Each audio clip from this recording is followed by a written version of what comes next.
하나님의 말씀 보시겠습니다. 오늘 우리에게 주신 하나님의 말씀은 마태복음 22장 1절에서 14절의 말씀입니다. 마태복음 22장 1절에서 14절의 말씀입니다. 신약성경 37페이지입니다. 예수께서 다시 비유로 대답하여 이르시되 천국은 마치 자기 아들을 위하여 혼인잔치를 베푼 어떤 임금과 같으니 그 종들을 보내어 그 청한 사람들을 혼인잔치에 오라 하였더니 오기를 싫어하거늘 다시 다른 종들을 보내며 이르되 청한 사람들에게 이르기를 내가 오찬을 준비하되 나의 소와 살찐 짐승을 잡고 모든 것을 갖추었으니 혼인잔치에 오소서 하라 하였더니 그들이 돌아보지도 않고 한 사람은 자기 밭으로 한 사람은 자기 사업하러 가고 그 남은 자들은 종들을 잡아 모욕하고 죽이니 임금이 노하여 군대를 보내어 그 살인한 자들을 진멸하고 그 동네를 불사르고 이에 종들에게 이르되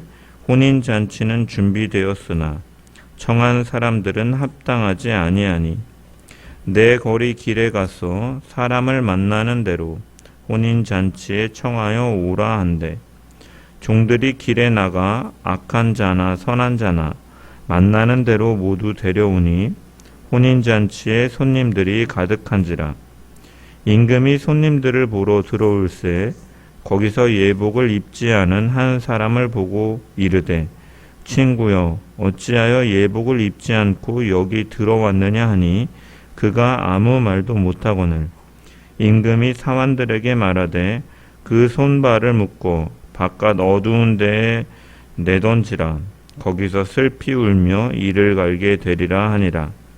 청함을 받은 자는 많되 택함을 입은 자는 적으니라. 아멘. 말씀을 통한 주의 은혜와 평강이 모인 모든 자들 가운데 넘치기를 축원합니다. 예수님께서 나귀를 타고 예루살렘에 입성한 직후 예수님께서는 성전을 정화하시고 그곳에서 맹인들과 저는 자들을 고쳐주심을 통해 메시아이신 예수님께서 세우시는 주의 나라는 어떠한 곳인지를 선포하셨습니다. 그러한 일들 가운데 유대 종교 지도자들은 예수님께 나와서 당신이 무슨 권위로 이러한 일들을 하는가에 대해서 문제 제기를 하며 예수님께 도전하였습니다.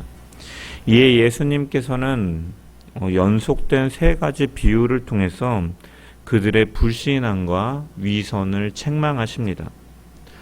먼저 두 아들 비유를 통해서 포도원의 밭에 가서 일하라고 지시한 아버지의 말씀에 가겠다고는 말하였지만 가지 않은 첫째 아들과 나중에 뉘우치고 가지 않겠다고 말하였다가 간 두 번째 아들의 비유를 말씀하셨습니다.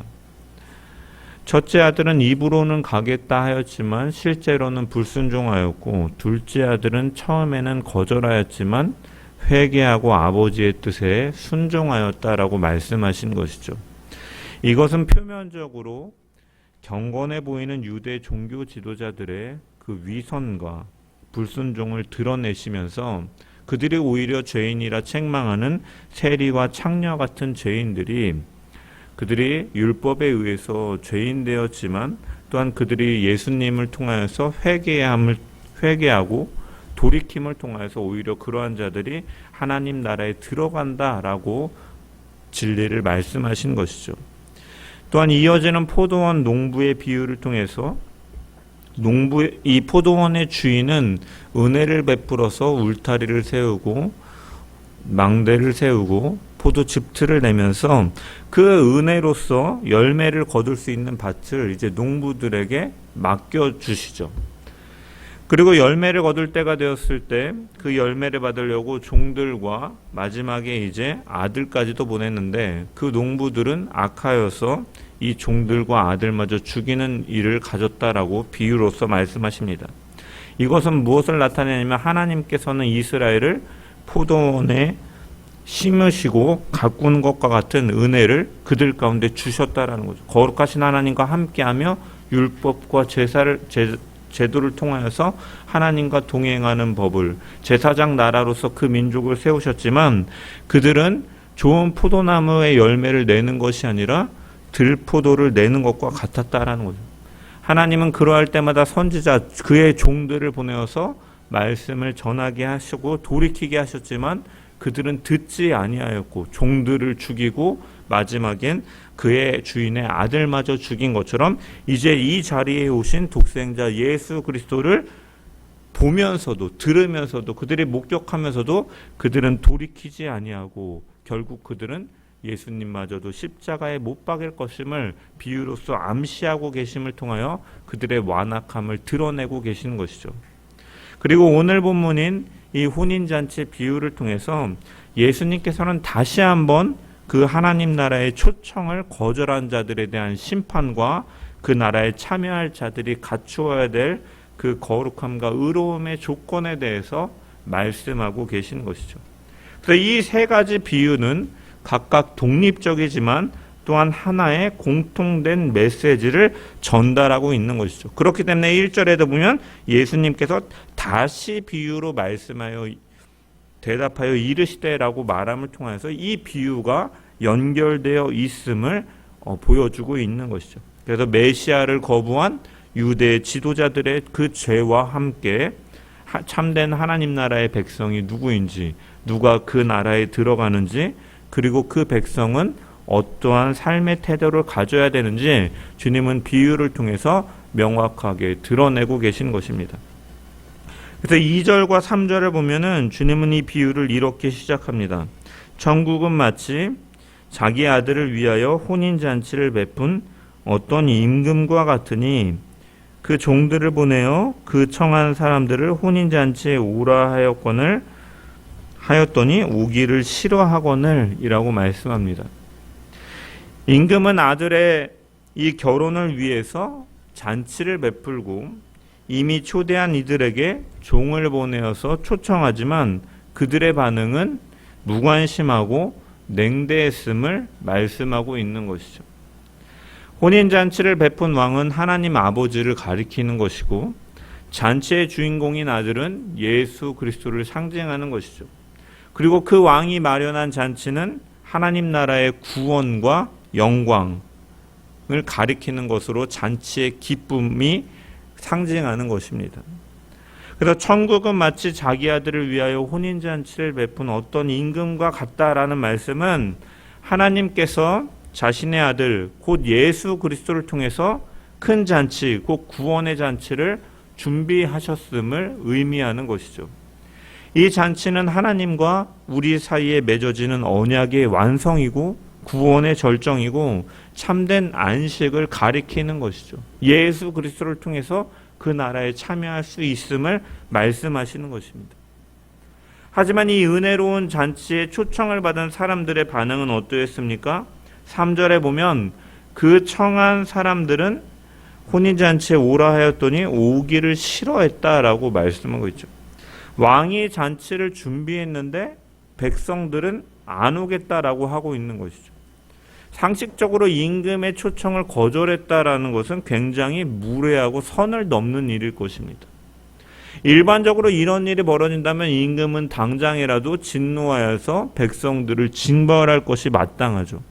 하지만 본문의 임금은 이후에 어떠한 반응을 보이고 있습니까? 4절의 말씀을 보면 다시 다른 종들을 보내며 이르되 청한 사람들에게 이르기를 내가 오찬을 준비하되 나의 소와 살찐 짐승을 잡고 모든 것을 갖추었으니 혼인잔치에 오소서 하라 하였더니 라고 말씀합니다. 1차적으로 초청에 거부한 자들에 대해서 임금은 노하지 아니하고 다시 다른 종들을 보내어서 또다시 초청을 말하고 있는 것이죠. 그러면서 전하는 말이 오찬을 준비하되 나의 소와 살찐 짐승을 잡고 모든 것을 갖추었다라고 말씀하고 있습니다. 여기 오찬이라는 말은 우리말로 잘 차려진 점심이라는 뜻이죠. 이 점심의 메인 메뉴는 임금의 소와 살찐 짐승이다라고 말씀하고 있습니다. 임금의 소와 살찐 짐승은 하나의 대상을 가리키는 것이 아니라 원문을 보면 이 접속사 카이가 사용되어서 이 다른 두 종류의 짐승들, 여러 종류의 짐승들을 가리키는 거예요. 살찐 소와 살찐 짐승은 살찐 소만을 가리키는 것이 아니라 이처럼 풍성하고 다양하게 임금이 잔치를 준비하였다라고 말씀하고 있는 거죠. 여러분, 이 말씀은 무엇을 보여주고 있습니까? 인간의 패악함을 당장 심판하지 아니하시고 오래 참으시며 또 다시 기회를 주시는 하나님의 인자하심과 자비하심을 보여주고 있는 것이죠. 이처럼 하나님은 정중히 그리고 인격적으로 반복적으로 부르신다라는 것이죠. 복음을 듣고도 반응하지 않는 이들에게 다시 은혜를 베푸시는 것이죠. 이처럼 그분의 초청은, 그분의 부르심은 불충분하거나 모자른 복음이 아니다라는 것이죠. 하지만 사람들은 이 하나님의 인자하심과 오래 참으심을 외면합니다. 예전에 한 승려가 기독교에 대해서 비판을 하면서 죄인을 심판하시는 공의로우신 하나님의 그 말하는 그 기독교 교리를 가지고 자신이 창조한 피조물을 지옥에 보내는 신이 창조주라면 자신은 차라리 지옥에 가서 버림받은 영혼들을 구제하는 일을 감당하겠다라고 말을 하였습니다. 많은 사람들이 그의 말에 공감을 하였죠. 하지만 그는 지옥에 가서 다른 사람들을 구제할 수 있는 능력이 없는 사람입니다. 그 역시도 하나의 인간에 불과하고 심판을 받아야 될 죄인에 불과하기 때문이죠. 실제로 사람들을 구원하시기 위해 그 구원의 길을 여신 분은 바로 하나님이신 독생자 예수 그리스도가 하늘의 모든 영광을 버리시고 십자가에 달려 죽으심으로 이루신 것이고, 그 하나님의 말씀을 전하는 선지자들의 말을 듣지 않고 계속해서 불순종하고 죄악을 버리는 인간들을 사랑하셔서 끝까지 참으시고 그 구원의 길을 여신 분은 바로 하나님이신 것이죠. 이처럼 하나님의 은혜는 부족한 것이 아니다라는 것. 문제는 사람들의 마음이 완악하고 교만하기 때문인 것이죠. 하나님께서 베푸신 은혜의 초청을 인간이 거부하였기 때문에.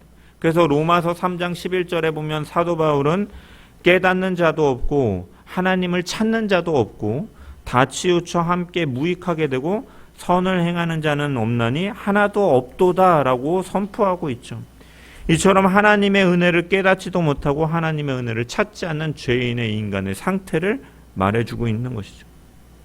오늘 본문에 예수님께서 말씀하시는 비유에서도 나오는 사람들도 마찬가지의 반응을 보이는 것이죠. 5절과 6절의 말씀을 보면 그들이 돌아보지도 않고 한 사람은 자기 밭으로 한 사람은 자기 사업하러 가고 그 남은 자들은 종들을 잡아 모욕하고 죽였다라고 말씀합니다. 이처럼 이들은 복음에 무관심한 것이죠. 이들은 돌아보지 않고 자기 밭으로 자기 사업으로 돌아갔다라고 말씀하고 있습니다. 여기 돌아보지도 않고라고 번역된 헬라어 원형은 이 아멜레오라는 말인데, 이 아멜레오라는 말은 주로 무시하다라는 의미로 사용되어지는 말입니다. 특별히 이 단어는 히브리서 2장 3절의 말씀을 보면 우리가 이같이 큰 구원을 등한히 여기면 어찌 그 보응을 피하리요? 라는 말씀이 기록되어 있는데, 여기서 큰 구원을 등한히 여긴다라는 말씀이 바로 이 아멜레오라는 단어가 사용되었어요. 즉 왕의 거듭되는 그러한 간절한 초청 자세를 아예 무시하고 전혀 반응하지 않는 사람들의 모습은 마치 그들에게 부여된 이 놀라운 구원을 등한히 여기는 것과 같다라는 의미에서 주님은 말씀하신 것이죠. 그렇다면 이들이 임금의 초청을 거절하고 그들이 간 자리는 어떠한 자들입니까? 자기의 밭으로 자기의 사업으로 돌아갔다라고 말씀합니다. 이것은 그들의 관심이 왕의 초청보다 자신들의 밭과 자신들이 하는 그러한 상업에 관심이 있었음을 말씀하고 있는 거죠. 임금의 초청에 응하지 않은 이유는 자신의 소유, 그 현실적인 문제에 대한 집착 때문이었다라고 말씀하고 있는 거죠. 이들은 자신의 소유와 성공이 더 중요시했다라는 거죠. 이 비유를 듣고 있는 유대 종교 지도자들이 그러했죠. 자신들의 권위와 자신들의 위치와 자신들이 행하고 차지하고 있는 이런 부와 명예와 권력 속에서 예수님을 바라보지 못하고 그분의 권위를 인정하지 못하고 오히려 그분을 올무에 매여서 쓰러뜨리려고 하는 이들 역시도 이러한 모습을 보이고 있기 때문에 예수님께서는 비유로 그들의 완악함과 그들의 위선의 실체를 드러내고 계시는 것이죠.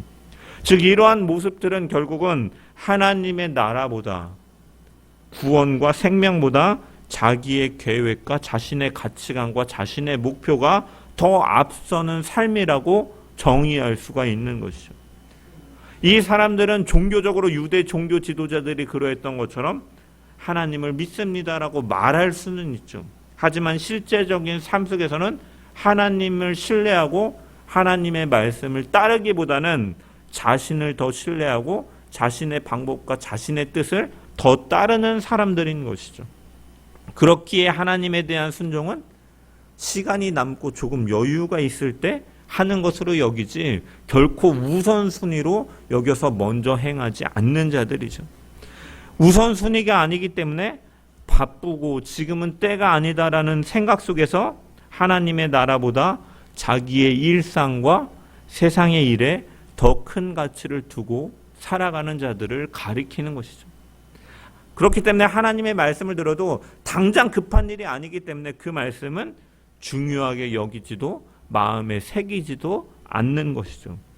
복음이 중요하다라고 말은 할 수 있어도 실제로는 중요하지 않은 것처럼 여기며 살아가는 자의 태도라고 할 수 있는 것이죠.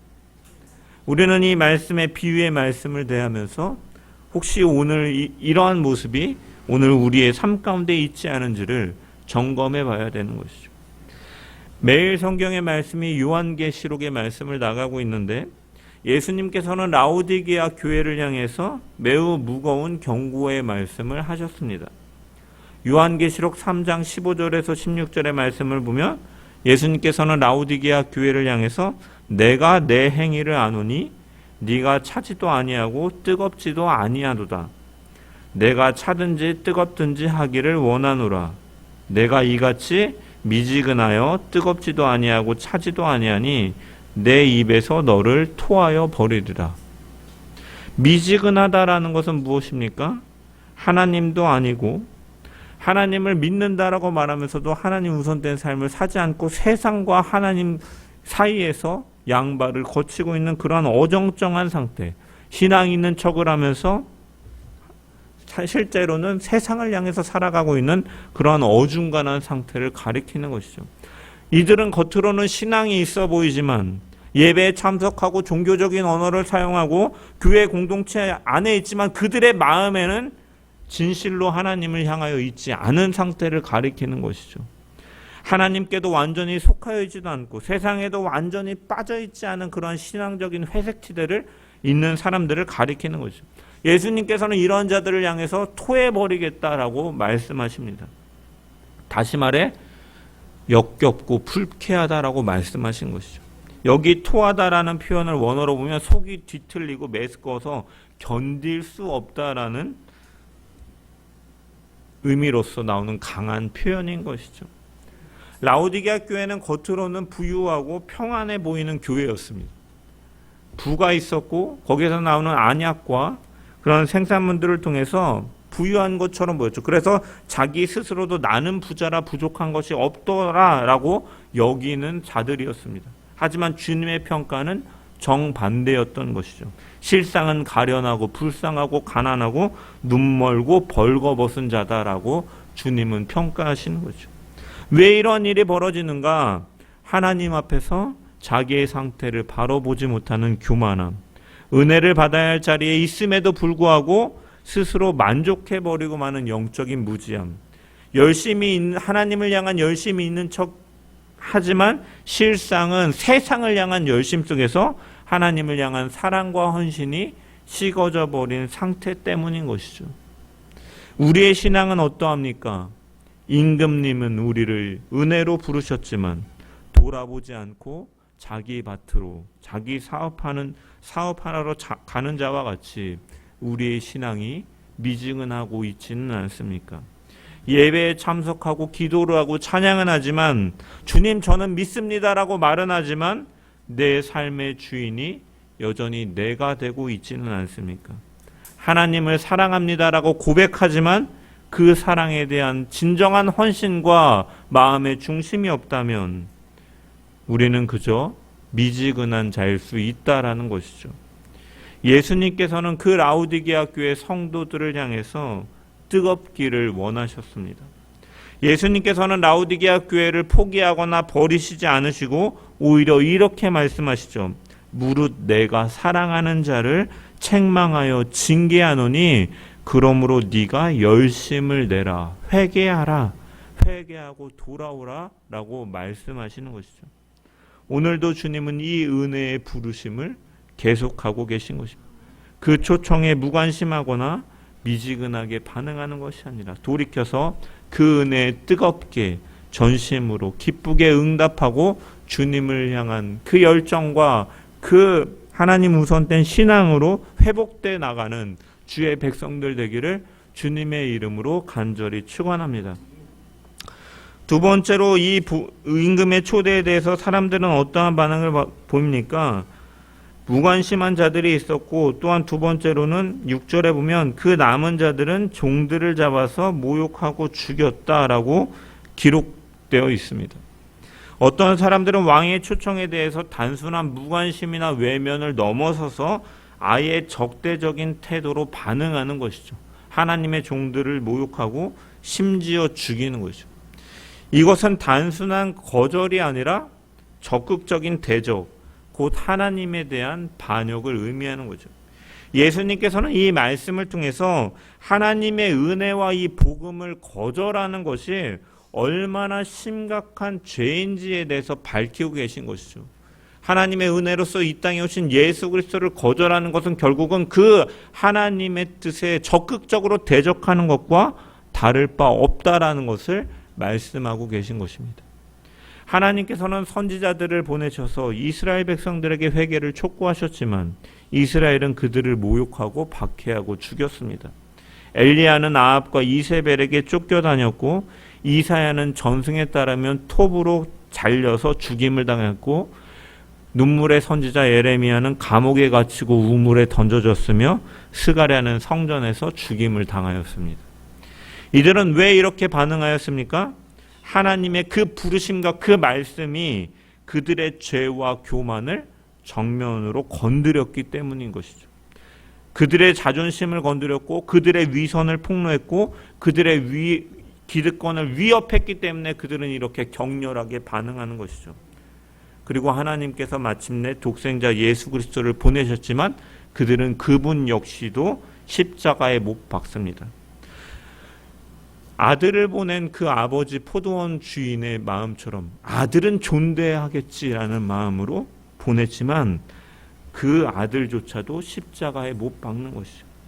예수님께서 그들의 외식과 위선을 고발하시고 하나님 나라의 주인이신 예수 그리스도의 그 명령에 순복할 것을 말씀하시기 때문에 그들은 예수님을 죽여야만이 자신들의 자리와 자신들이 살아가던 그 방식을 유지할 수가 있기 때문에 예수님과 끊임없이 갈등하고 미워했던 것이죠. 이처럼 죄를 사랑하는 자는 복음을 미워할 수밖에 없는 것이죠. 왜냐? 복음은 우리의 죄를 드러내기 때문에. 그래서 죄를 버리라 하고 돌이켜서 예수님 앞에 무릎을 꿇으라고 요구하기 때문에 이러한 복음 앞에 적대적인 반응으로 나타나게 되는 것이죠. 죄를 사랑하는 자는 복음을 미워할 수밖에 없는 거예요. 오늘날에도 이러한 적대적인 반응은 나타납니다. 진리를 말하면 편협하다라고 공격하고 죄를 죄라고 말하면 혐오라고 몰아가고 예수님만이 구원자라고 말하면 배타적이고 독단적이라고 분노하기도 합니다. 이처럼 세상은 복음을 싫어합니다. 왜냐하면 복음은 사람의 죄인됨을 드러냄을 통해 자기 의를 무너뜨리고 예수 그리스도 앞에 철저하게 낮아지라고 말씀하기 때문이죠. 그래서 복음은 은혜의 메시지지만 동시에 하나님의 절대적인 주권의 선언이라고 할 수 있는 거예요. 예수님께서 주인이시고 우리는 그 앞에 순종해야 한다는 이 진리를 죄인들은 불편하게 여기고 교만한 자는 분노하게 되는 것이죠. 우리가 지금 살아가는 이 시대는 단순히 복음에 무관심한 시대가 아닙니다. 복음을 적극적으로 대적하는 시대라고 할 수가 있죠. 교회를 조롱하고 성경을 왜곡하고 진리를 혐오하는 시대입니다. 복음 자체를 공격하는 시대에 우리가 살아가고 있는 것이죠. 그렇다면 우리가 이러한 시대 속에서 우리는 어떻게 살아가야 되는가? 우리는 복음을 부끄러워하지 아니하며 살아가야 됩니다. 세상의 이러한 시선 속에서도 주눅들지 말고 사람의 시선이 아니라 하나님의 시선과 인정을 구하며 살아가는 삶을 살아가야 될 줄 믿습니다. 하나님께서 잘했다, 착하고 충성된 종아라고 하실 그 말씀을 기다리며 살아가는 자들이 되어야 되는 거예요. 그리고 복음을 거부하는 자들을 향해서 우리는 정죄하는 것이 아니라 그들을 위해 기도해야 되는 거죠. 복음의 은혜를 아직 깨닫지 못했기 때문에 그러한 반응이 일어나는 것임을 우리가 생각하면서 그들을 정죄하고 저주하는 것이 아니라 그렇기 때문에 우리는 더욱더 그들을 긍휼히 여기며 하나님의 자비하심과 긍휼하심과 오래 참으심으로 우리를 기다려주신 것과 같이 우리도 하나님의 마음을 품으며 그들을 위해서 더 사랑하고 기도함을 통해서 하나님의 은혜를 전하는 자들이 되어야 되는 것이죠. 우리 역시도 본래는 하나님의 은혜가 아니고서는 여전히 어둠 속에 거하는 자들이었기 때문인 것이죠. 우리를 불쌍히 여기셔서 구원하신 것처럼 우리는 역시 그들을 불쌍히 여기며 복음을 품고 기도하며 사랑하며 섬기는 자들이 되어야 될 줄 믿습니다. 결국 우리가 이러한 시대 속에서 우리가 해야 될 일은 단 한 가지이죠. 베드로전서 2장 9절의 말씀처럼 우리를 어두운 데서 불러내어 그의 기이한 빛에 들어가게 하시니에 아름다운 덕을 선포하며 살아가는 자들이 되어야 되는 것이죠. 이것이 바로 우리가 이 땅에서 사는 이유고 교회가 살아가야 될 사명인 줄 믿습니다. 우리가 어디에 있든지 어떤 자리에서든지 하나님께서 우리를 그곳에 보내시고 세우신 목적은 분명한 것입니다. 바로 그 자리에서 복음을 드러내며 살아가라라는 것이죠. 복음을 살아냄을 통해서 우리를 부르신 하나님의 덕을 선포하며 살아가기 하게끔 하시기 위해서 하나님께서는 우리를 그 자리에 보내시고 부르시고 세우신 줄 믿습니다. 그래서 세상이 복음을 미워한다 할지라도 우리는 복음을 사랑하고 세상이 진리를 조롱한다 할지라도 우리는 진리 위에서 굳게 서고 세상이 교회를 무너뜨리려 한다 할지라도 우리는 교회를 더욱 사랑하고 세워나감을 통하여서 하나님의 그 영광과 그 나라를 선포하는 주의 백성들이 되어야 될 줄 믿습니다. 복음으로 우리를 구원하신 예수 그리스도를 높이고 성령의 도우심을 따라 매일의 삶 가운데 복음을 살아내는 주의 백성들 되기를 주의 이름으로 간절히 축원합니다. 이어지는 본문 7절 말씀을 보면 이제 이 사람들의 반응에 임금이 노하여 군대를 보내어 그 살인한 자를 진멸하고 그 동네를 불사르고 라고 말씀합니다. 임금은 인자하심과 오래 참으심으로 여러 차례 기회를 주셨지만 결국 대적하는 자를 향해서 그 끝에 심판이 있을 것임을 말씀하는 것이죠. 하나님의 부르심은 왕의 명령이며 창조주 하나님의 거룩한 초대이죠. 그런데 그 초청을 무시하거나 거절하는 것, 더 나아가서 복음을 전하는 자를 핍박하고 죽이는 것은 단순한 불응이 아니라 하나님을 거역하는 죄고 하나님께 반역하는 죄인 것이죠. 그래서 본문은 임금이 노하였다라고 말씀합니다. 하나님은 오래 참으시는 분이시지만 또한 그분은 공의로우시기 때문에 결국 끝내 악을 심판하시는 분이심을 드러내는 것이죠. 결국 하나님은 그들을 심판하시고 예수 그리스도께서 머리가 되시고 기초가 되시는 새 언약의 공동체 교회를 통해서 하나님의 나라를 세우신 거예요. 이 비유는 1차적으로 유대 종교 지도자들을 향하고 있기 때문에 이 유대 지도자들이 예수 그리스도를 부인하고 거절하고 돌이키지 아니하였기 때문에 이제 이후로는 이 은혜의 하나님께서는 예수 그리스도가 기초가 되시고 머리가 되시는 새 언약의 공동체를 통해 하나님의 나라를 세워갈 것을 말씀하고 계신 것이죠. 그래서 이것은 마태복음 21장에서도 이미 예고한 내용이기도 하죠. 그러므로 내가 너희에게 이르노니 하나님의 나라를 너희는 빼앗기고 그 나라에 열매 맺는 백성이 받으리라. 포도원 농부의 비유에서 이미 말씀하신 것처럼 이제 그들을 진멸하고 이제 그 이후에 이 임금은 이제 9절에 보면 내 거리의 길에 가서 사람을 만나는 대로 혼인잔치에 청하여 오라 한다 라고 말씀하는 것처럼 이 예수 그리스도의 은혜를 받아들이고 믿음으로 고백하는 자들을 통해서 하나님의 나라를 계속해서 그 구원의 역사가 이루어질 것을 말씀하고 계신 것이죠. 그래서 8절부터 10절의 말씀을 보면 혼인잔치는 준비되었으나 청한 사람들은 합당하지 아니하니 내 거리 길에 가서 사람을 만나는 대로 혼인잔치에 청하여 오라라고 말씀합니다. 길에 가서 만나는 사람들마다 혼인잔치에 초청하는 것이죠. 그렇기 때문에 이 초청에는 조건이 없는 거예요. 자격을 묻지 않는 거예요. 단지 복음을 듣는 모든 사람을 부르라라는 것이죠. 그래서 10절에 보면 종들이 길에 나가 악한 자나 선한 자나 만나는 대로 모두 데려왔다라고 말씀합니다. 악한 자도 선한 자도 잘난 자도 못난 자도 지식이 있는 자나 무식한 자나 이제 하나님의 은혜로 부르심을 받았다라는 것이죠. 이것이 바로 우리가 믿는 전적인 은혜의 복음을 가리키는 것이죠. 우리가 잔치에 참여하게 된 것은 우리가 무슨 자격이 있어서가 아니라 우리가 무슨 선하게 살아왔기 때문이 아니라 우리가 누구보다 조금 나았기 때문이 아니라 오직 은혜로 이루어진 것임을 말씀하고 있는 것이죠. 이처럼 하나님은 이 세상에서 어떤 사람도 구원의 대상에서 제외하지 않으셨다는 것. 특별히 하나님은 스스로 의인으로 생각하는 사람보다 죄인이라고 생각하는 사람들에게 더 깊은 관심을 갖고 계심을 우리는 복음서를 통해 들은 세리와 창녀들과 함께 하시고 저는 자들과 보지 못하는 자들이 주님께 찾아가서 국률을 구할 때 주님은 그들을 치료하시고 회복시키신 것처럼 하나님의 관심은 교만한 자가 아니라 오히려 죄인임을 고백하며 낮은 자들을 향해 관심이 있으심을 보게 되는 것이죠. 그렇기 때문에 우리 역시도 교회와 성도 역시도 우리는 세상을 대할 때 악인이라 해서 멸시하며 복음을 전하기를 회피해서는 안 된다라는 것. 오히려 그들에게 더 열심히 복음을 전하며 그들이 회개하고 구원을 얻도록 우리는 관심을 갖고 힘써야 되는 것이죠. 왜냐? 우리 역시도 그러한 조건과 자격으로 인해 구원받은 자들이 아니었다라는 것이죠.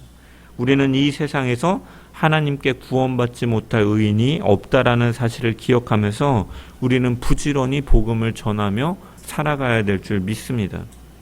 이어지는 11절부터 13절에 보면 임금이 혼인잔치에 참여한 사람들 중에서 이 예복을 입지 않은 한 사람을 보고 이제 책망하여서 그의 수족을 결박하여 바깥 어두운 데로 쫓아내는 장면이 등장합니다. 그렇다면 여기서 말씀하고 있는 예복이 무엇입니까?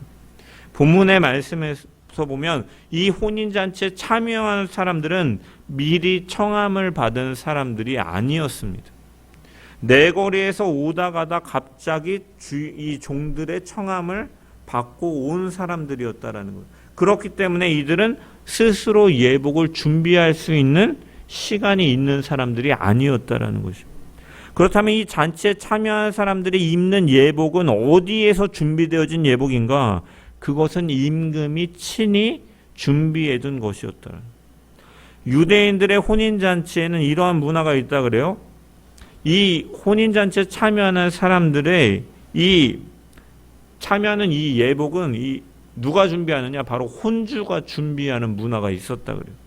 혼인잔치를 할 때 미리 수일 또는 수개월 전에 미리 손님들에게 초청장을 보내고 이 손님의 수에 맞게 음식과 기타 여러 가지를 준비하게 되는데 그 중에 빠지지 말아야 될 것이 바로 이 손님들이 이 예식에 왔을 때 입어야 되는 예복을 바로 혼주는 준비해야 됐던 거예요. 그래서 고대 근동에 이러한 문화들이 있었다라는 거예요. 그래서 창세기에도 보면 창세기 45장에 보면 이제 이 요셉을 통해서 이제 야곱과 그의 아들들이 이제 이 바로 왕이 이제 초대해서 애굽 땅에 거하라고 허락해주는 이러한 장면을 나오는데, 바로가 그들을 대면하였을 때도 그들에게 여러 가지 것들을 주면서 애굽 땅에 머물라라고 말하는데, 그 중에 하나 하사하는 게 뭐냐면 바로 옷을 하사해주는 장면이 나오는데, 이러한 의미인 것이죠. 이처럼 혼인잔치에 참석하는 손님들의 예복을 이 혼주가 준비하는 문화가 그들 가운데 있었던 것이죠. 그러므로 잔치에 참석하는 손님은 예복을 준비할 필요가 없었지만 대신에 그 준비한 예복을 입어야 되는 의무는 있었던 것이죠.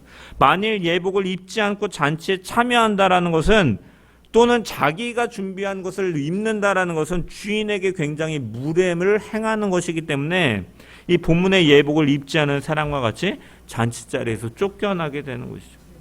그래서 11절에 보면 임금이 혼인잔치에 초대된 손님들을 보려고 들어왔는데 예복을 입지 않은 한 사람이 눈에 띄는 거죠. 주인이 준비해준 예복을 거부한 것이죠. 결국 그는 임금에 의해서 이 자리에서 쫓겨나게 되는 것이죠. 하나님께서도 하나님의 초청을 받은 사람들이 천국잔치에 참여할 수 있도록 친히 예복을 준비해 주셨습니다.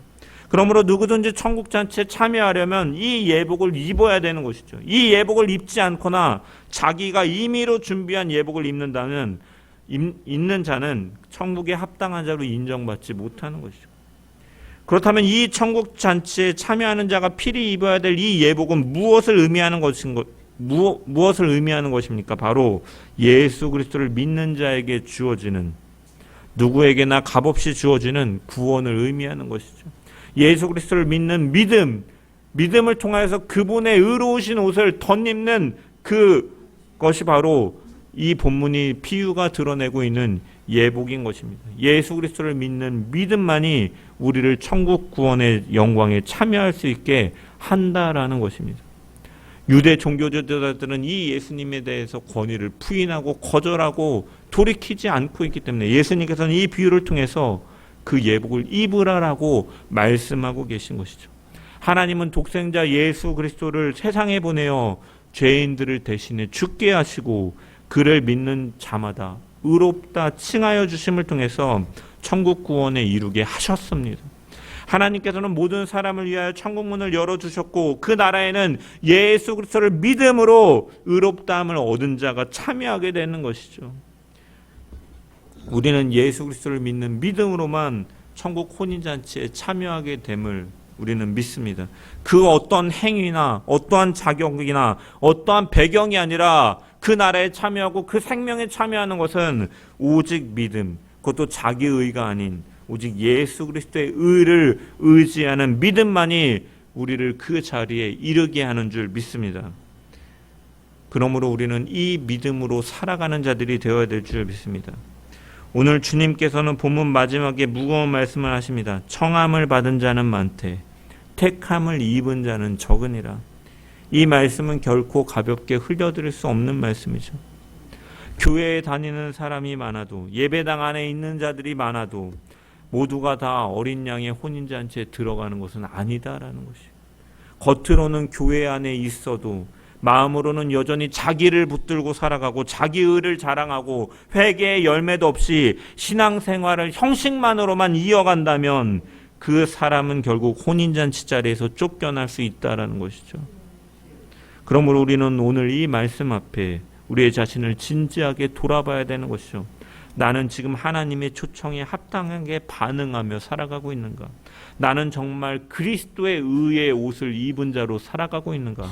나는 그분을 믿는 믿음으로 살아가고 있는가? 아니면 교회 문화에 익숙한 자로 살아가고 있는가? 내 삶 가운데 회개의 열매가 있는가? 내 믿음은 단지 입술의 고백이 아니라 삶으로 증거되고 있는가? 혹시라도 우리가 그러한 자로 살아가고 있다면 지금이 바로 돌이켜서 다시 주님께로 나아갈 시간인 줄 믿습니다. 예복을 입는 자들 되기를 소망합니다. 그리스도의 십자가의 보혈로 하나님께서 주시는 의의 옷을 입는 자들 되기를 소망합니다. 진심으로 회개하고 하나님 앞에서 새로운 삶을 시작하고 복음을 살아내는 주의 백성들 되기를 주님의 이름으로 간절히 축원합니다. 복음은 우리에게 두려움만을 주지 않습니다. 동시에 확신과 소망을 주는 것이죠. 우리가 우리 자신을 붙드는 것이 아니라 그리스도의 완전한 구속을 붙들 때 우리는 그 잔치자리에 참여할 수 있다라는 약속과 소망을 우리에게 주시는 것입니다. 그러므로 우리가 가져야 될 유일한 것, 오직 예수 그리스도를 믿는 믿음으로 그분을 끝까지 신뢰하고 그분을 주인으로 모시고 살아가는 주의 백성들 되기를 주의 이름으로 간절히 축원합니다. 그 임금은 아직도 오래 참으심으로 혼인잔치에 사람들을 초대하고 계십니다. 아직 마지막 때가 오지 아니한 것이죠. 그 자리에 들어갈 수 있는 길은 단 하나, 바로 예수 그리스도이심을 믿으며 오직 예수 그리스도를 믿고 그 의를 힘입어서 살아가며 또한 그 이름을 전함을 통하여서 아직 하나님의 은혜를 깨닫지 못하고 그 초대에 참석하지 못하는 자들을 향해서 또한 기도하며 살아감을 통하여 믿음의 열매를 맺어가는 주의 백성들 되기를 주님의 이름으로 간절히 축원합니다.